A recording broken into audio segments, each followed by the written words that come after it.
જય દ્વારકાધીશ. જય દ્વારકાધીશ. કયું ગામ ભગવાન?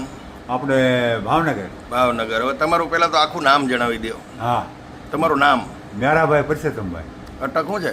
મકવાણા. મકવાણા. હવે મેરાભાઈ, હા, તમે અમૃત પુષ્પ કોના માટે લઈ ગયા હતા? મારે પોતે માટે. હવે તમને શું તકલીફો હતી? ડાયાબિટીસ. ડાયાબિટીસ કેટલા વર્ષથી હતું ને કેટલું રહેતું હતું? 4 વર્ષ હતા ને 500, 550, 700 પગી ગયેલું. એટલે એના માટે કેટલા ટાઈમ દવાઓ લેતા હતા આપણે? દવા બચી લીધી, પૈસા બે ટીમ્બી લીધી. એમ નહીં, કેટલો સમય લેતા હતા? હા હા હા. દિવસમાં કેટલી વાર લેવી પડતી હતી ગોળી? મારે નહીં 2 વખત લેતો હાંજ વાર. હા, જવાર. હા. એ ગોળી લેવા છતાં તમારું સુગર કેટલું રહેતું? મને અહીંથી અહીંયા આવ્યા પહેલાની જ વાતો હાલે. પેલા 700, 450, 500, 500 થી 700 પગી. કંટ્રોલ બારું તો હવે એના હિસાબે તમને તકલીફો શું પડતી? મને તકલીફમાં તો ફેર ચડતા. ડાયાબિટીસની હિસાબે આ બધી તકલીફો જે થતી ફેર હોય ચડતા, બધી નસું દુખતીનું, આમ બધું ક્યાંય રહેવાતું નહીં. પછી ખાવું પીવું આરામ કરવો બધું. હા, અરે હોવાનું મન જ થાય.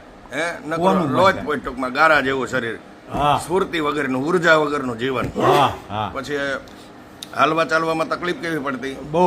બરાબર. હા, આજ કેટલા વર્ષથી હેરાન થતા હતા વાલા? 4 વર્ષ. ત્યાર પછી આપણે હા. અમૃત પુષ્પની કેટલી બોટલનું સેવન કર્યું આપણે? મેં 1 બોટલ લઈ ગયો છો, પછી મેં 15 દી પછી મપાવી, પછી બોટલ લઈ ગયો, પછી તરત મપાવી. હું લેવા કે કેટલું ઘટે છે. હા. તે 301 હતી, હા. અત્યારે મારે 160 છે. બરાબર. એટલે ટૂંકમાં અત્યારે જો હવે તો સુગર તો નીચે આવ્યું, હા. પણ જે તકલીફો થતી હતી, જે ચક્કર આવતા હતા, જે નસો ખેંચાતી હતી, જે કંઈ ગમતું નહોતું, લોચપોચ હતા, હા, એની અંદર શું ફેરફાર અત્યારે? અડધો ફેર પડી ગયો. 1 શીશ. એટલે અત્યારે ઠાકોડો લાગે, મોઈલ નહીં. આમ લબડી ગયેલા જેવું નહીં, શરીર. જો અહીંયા મને કરકેટલી હતી. ક્યાં? અહીંયા. હા, બતાવો શું કરવા દે. અહીંયા ફૂંકાઈ ગઈ હતી ને, હા. મારા ઘરના કે આ તમને ક્યાંથી આવ થઈ ગયું? હું કહું દવા ભાઈ, આ બધી ઈશ્વરની ગઈ હતી. દવા નથી, દેશી ઉકાળો છે, શરીર સાફ કરવાનું વિજ્ઞાન છે. હા, હા. કોઈ ડાયાબિટીસની દવા નથી. હા. પણ ભગવાન પરેજી સાથે જો સેવન કરીએ હા, હા. તો દરેક બીમારીમાં રાહત મળે.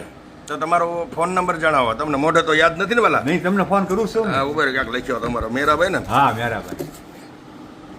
આ મેરાભાઈનો નંબર છે વાલા. હા. ખૂબ બતાવવું પડશે, કારણ કે મોઢે તો આવડતો નથી. નહીં, આ ફોનમાં લખ્યો છે, બરાબર ને? હારી અહીંયા જ છે. લ્યો, હવે આવી તકલીફ વાળા કોઈ લોકો હા તમારી આગળ ફોનથી કોઈ માહિતી માગે હા તમારી જેવી બીમારીમાં, હા. તો જે કાંઈ સાચી માહિતી હોય એ અમને જણાવજો. મેં 7 જણાને આપી છે ભાવનગરમાં. કાંઈ વાંધો નહીં. હવે ફોન આવશે તમારા કોઈ ના જાણવા માટે. તો જય દ્વારકાધીશ. હા, જય દ્વારકાધીશ. જય ગુરુ મહારાજ. જય ગુરુ મહારાજ. જય દાન મહારાજ. જય દાન મહારાજ. જય સિયારામ. જય સિયારામ.